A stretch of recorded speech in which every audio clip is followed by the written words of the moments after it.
Hello, and welcome to my channel, Sleepy Samantha ASMR.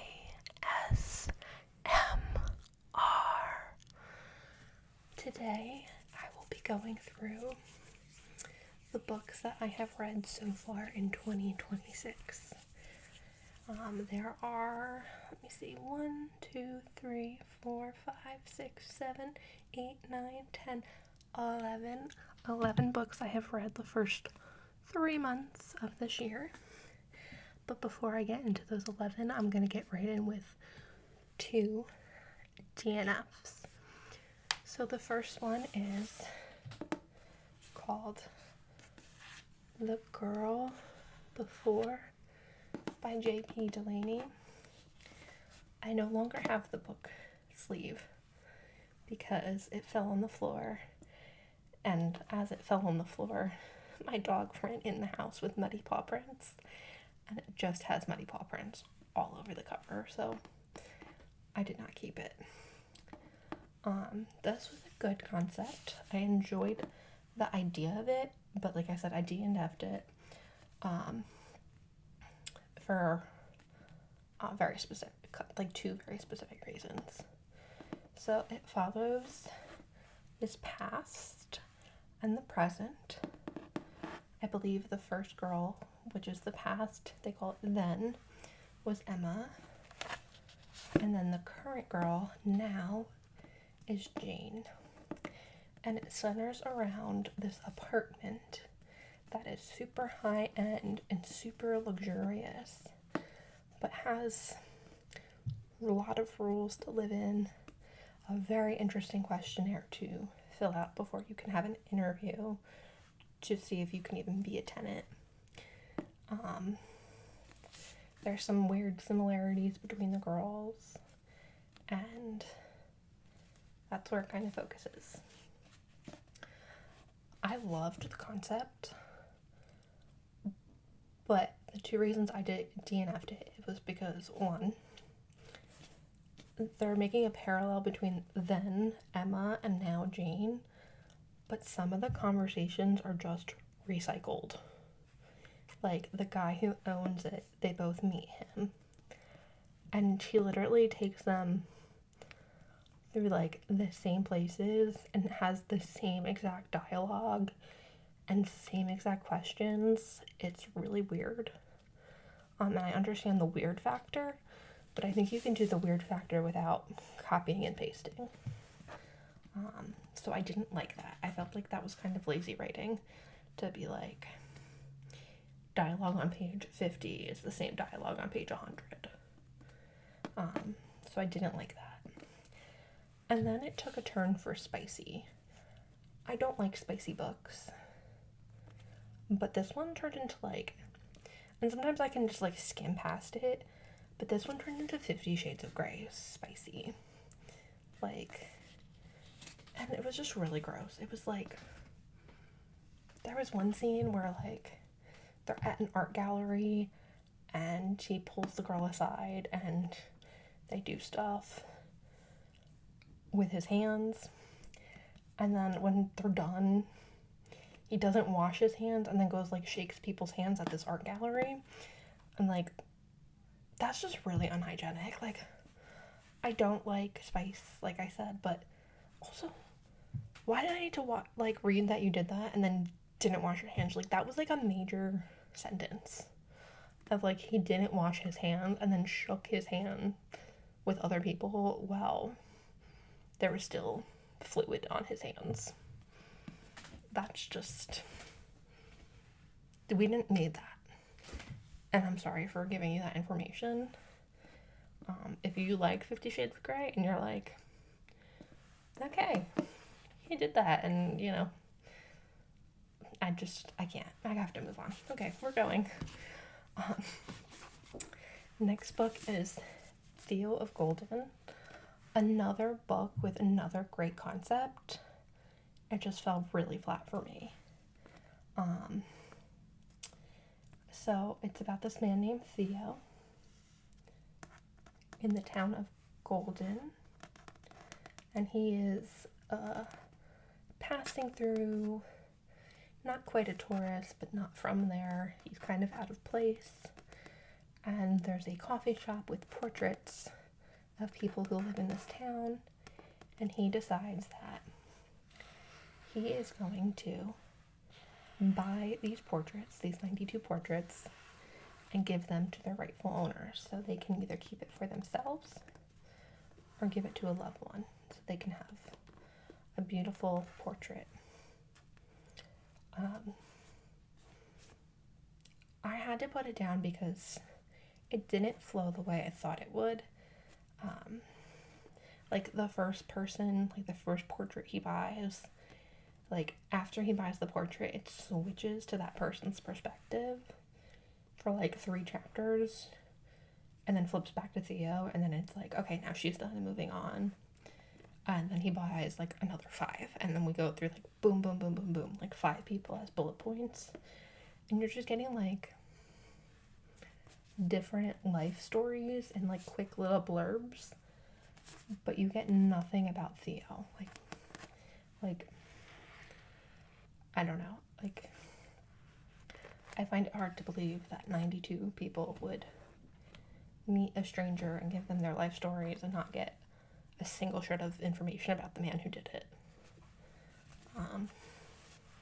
Just like, we know nothing of Theo, and maybe you do at the end, but I couldn't wait to finish. I had to just move on. Another thing that bothered me was because Theo's like unknown, like people will straight out ask him questions and he won't answer. Like one that stands out to me, and this is like in the beginning of the book, it's not a spoiler. This guy asks him, do you believe in heaven? And instead of answering yes or no, he's like, coffee beans. I didn't know how the two of them could relate, and they didn't. Like, he just like completely ignored the question and moved on to coffee beans. The coffee beans make sense because they're in a coffee house, but if you ask me if I believed in heaven, I'm just going to answer you, yes, I do. And if you want more of that conversation, I'd gladly go into it. I'm not going to change it and be like, coffee. Maybe, unless he thought there was coffee in heaven, which I don't really know, but he did not correlate the two or, like, relate them. And it's just a simple yes or no question. Like, you can answer it, and instead we just get a whole tangent on something else. So, those were the 2 books I DNF'd. And it's because, you know what, I'm at a point in my life that if I don't want to read it, and it's not bringing me entertainment or joy or thoughts, like a thought-provoking thing, I just don't have time for it. I have so many other books on my TBR that I don't have time to waste on books that are just dragging on. And those 2, for me, were just gonna be a no. But if you have read either of those novels and like them, please let me know in the comments. And you can see on my Goodreads, because now they added DNF tab, which is really nice. But now onto the books I did read, and we'll give you an opinion on both. This is called Before We Were Yours by Lisa Wingate.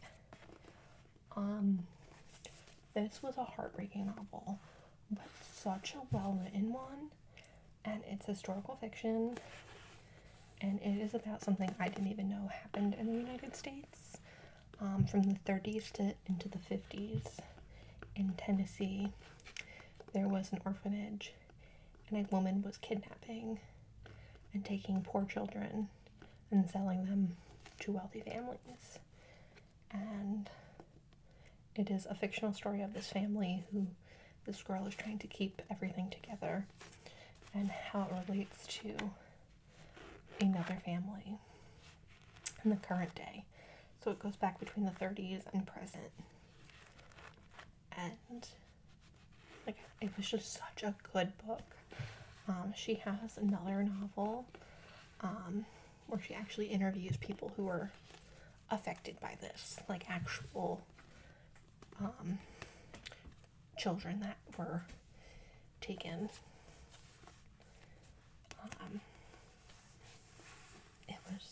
It's so well written. I could not put it down. I think I finished this in like a day or two. And it was a 5-star for me. So, I cannot suggest this book enough. And when I can, I want to get the other one where she interviews actual victims of this scandal. Another scandal, also these books aren't in any particular order, is this book called Evidence of Love. This is a true crime novel about these two women in the 80s. Very violent crime. And like the both of their lives like leading up to the murder. Can you say that on YouTube? Along with the aftermath of what everyone's lives look like, and finally when she was caught and her trial. If you look it up, the one woman, obviously, is still alive. And it tells you right here in the back, so this is not like a crazy spoiler. The woman pleaded not guilty for some reason of self-defense. But it was a very violent crime, so if you read this or look it up and research, this is about Candy Montgomery and Betty Gore in Silicon Prairie, which is a northern Dallas suburb. So if you know anything about it, just let me know what you think. Another nonfiction historical book I read was The Devil in the White City.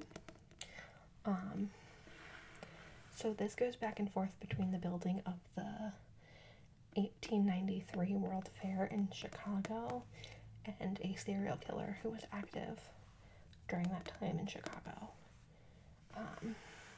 There are some really interesting facts that I learned about, like the United States and different historical things. Like, there's a big structure that we all know, and if you don't want, just skip ahead like a minute. That came from this, which was the Ferris wheel. And the reason we got the Ferris wheel was because they were trying to make a bigger, better Eiffel Tower. We didn't make a different Eiffel Tower, but we got the Ferris wheel. It also talks about, and if you skipped ahead, we're spoiler free again, just like the different things of how this man got away with his crimes for so long.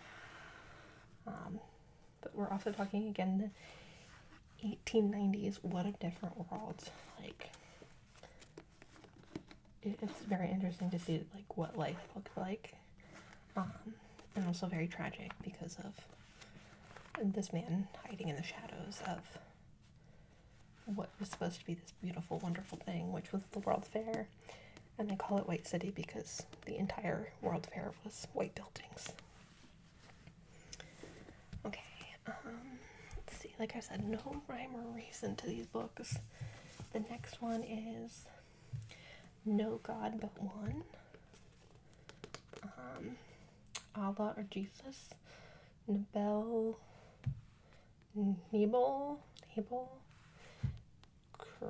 I'm not going to butcher his last name. Qureshi.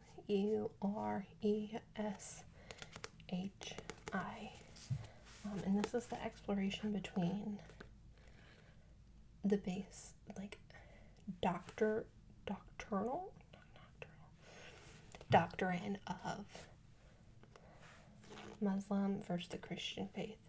So it explores, like, theological basis on both religions and how he went from one religion to, from being a Muslim, a devout Muslim, to a devoted Christian. And it's not like a feeling book. It's very, here is the fact of what Muslims believe, and here is the fact of what Christians believe. And that's this book.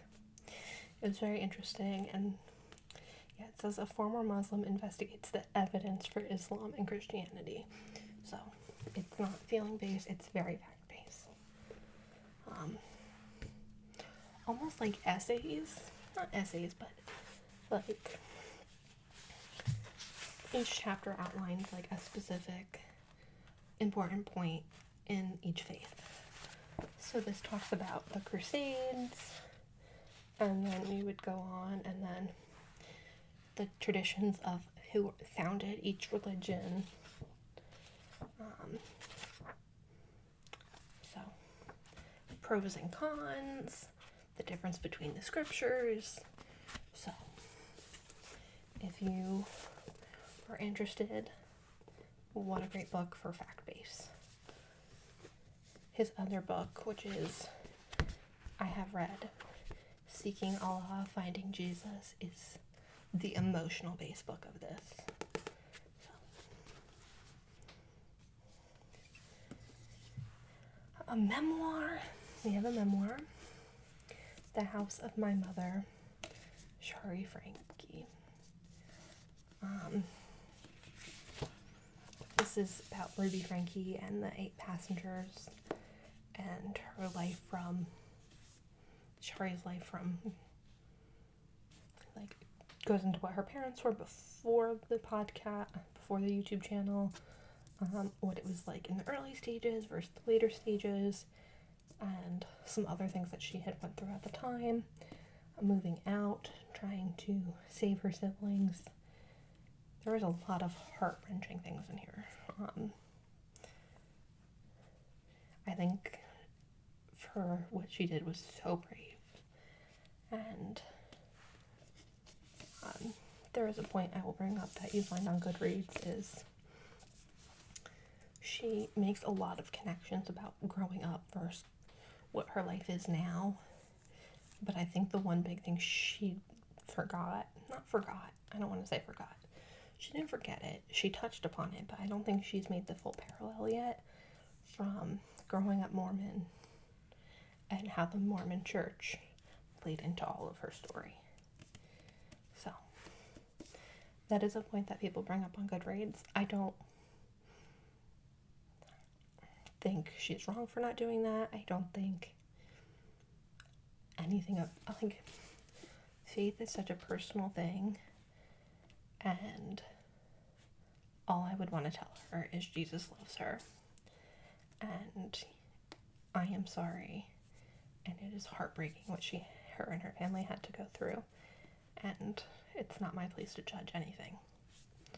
So that is Shari Franke. This one is a true crime thriller. I don't know if I'd call it a true crime thriller, but The Last Days of Marilyn Monroe. This wasn't like a 5-star read. It was probably like a 3 to 4, 3.5 star. Because it says it's supposed to be about like investigating into like her death. Like, was it really what it said it was? Was it a conspiracy theory?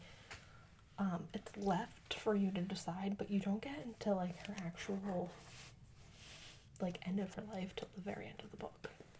So it goes from the childhood all the way to the end. So definitely worth, I think, reading if you don't know much about Marilyn Monroe. I saw comments and reviews where it's like, I know about Marilyn Monroe, so all of this was just kind of a refresher on what I already knew, but I didn't know anything. So for me, it was like all new information, but apparently it's just, if you already have a deep knowledge of Maryland, it's just a review of it. So, and then this beautiful picture on the back of Marilyn.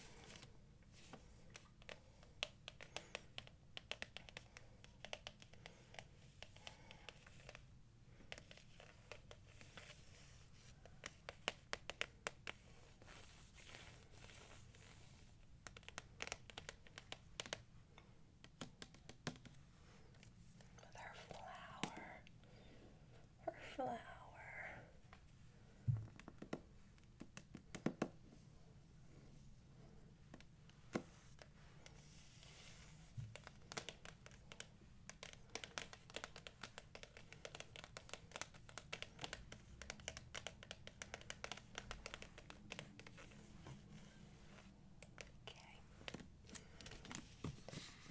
Next up, we have The Perfect Host.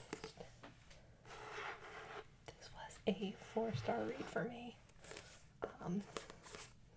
I actually really like this author, Heather Gudenkauf. I'm probably butchering that.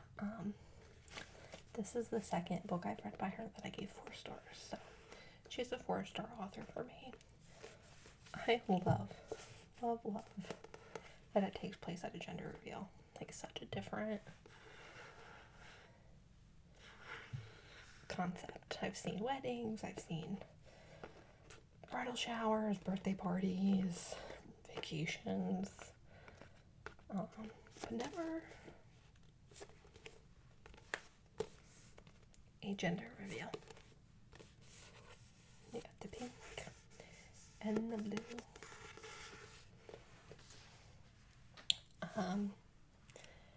Okay, so this is The Mysterious Affair at Styles. It is Agatha Christie. And this is my first Agatha Christie novel. It's kind of hard for me to rate. It's probably like a 3-star for me, 2.5. But this was Christie's very first novel. Very first novel. I felt it kind of hard, like I had to kind of Google who the characters were to solidify who they were in my head. So, I enjoyed it. I would probably want to read one of her later works to see the difference of her writing between her first novel to something she wrote later on, because it was just a little rough of a read for me, but it was still good. It was the making of a classic Christie novel, and every author has to start somewhere. I think if she tried to publish this now, this probably wouldn't make the cut. They'd I don't know if a publisher would publish it in 2026, but in 1990, oh my goodness, 1920, does it say in here when it was originally published? Let's see.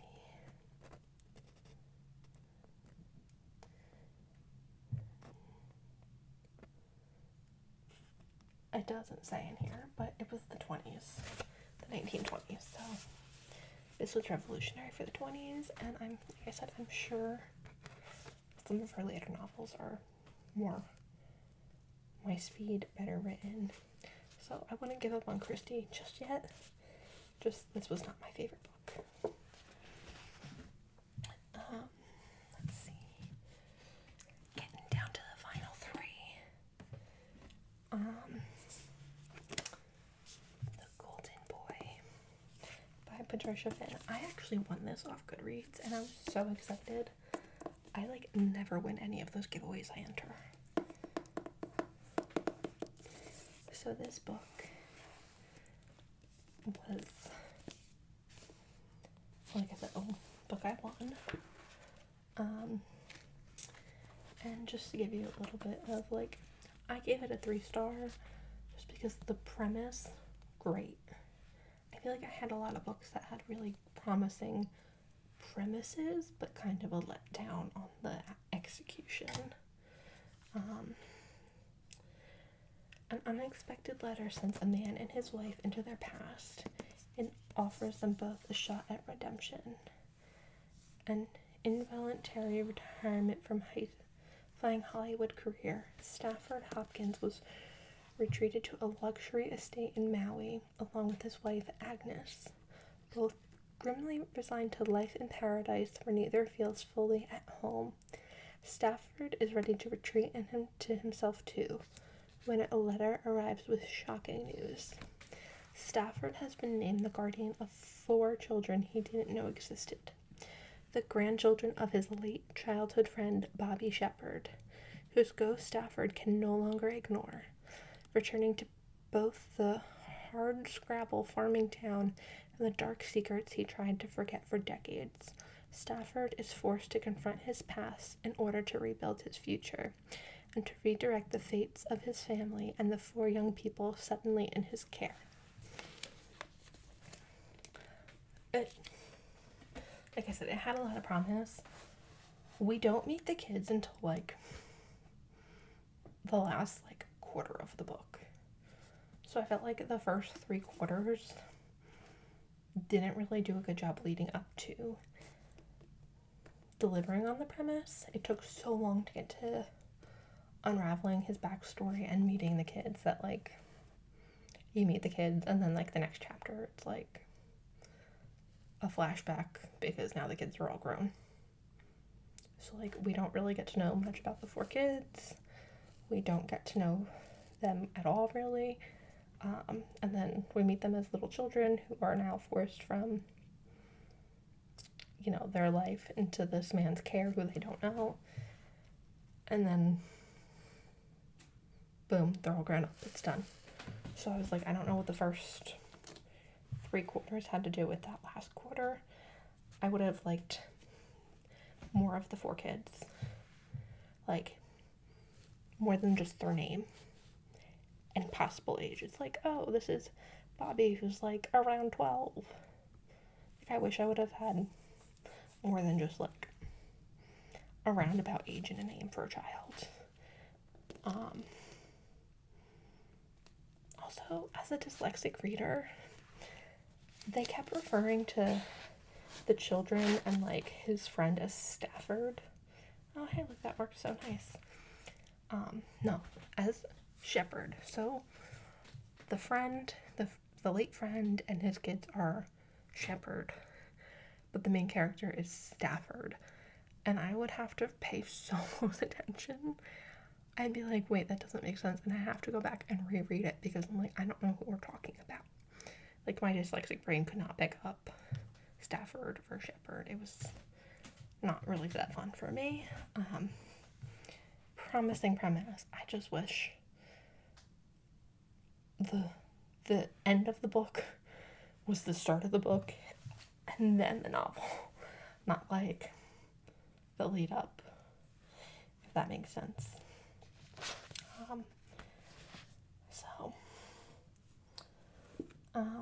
Last 2 books. 640 to Montreal. Okay, I could not put this book down. I loved it. It was on track to be a 5-star read. And then you got to the twist of who the murderer was. And it literally was just like, this book sucks. Like, the twist was not good. The ending was not good. It just was terrible.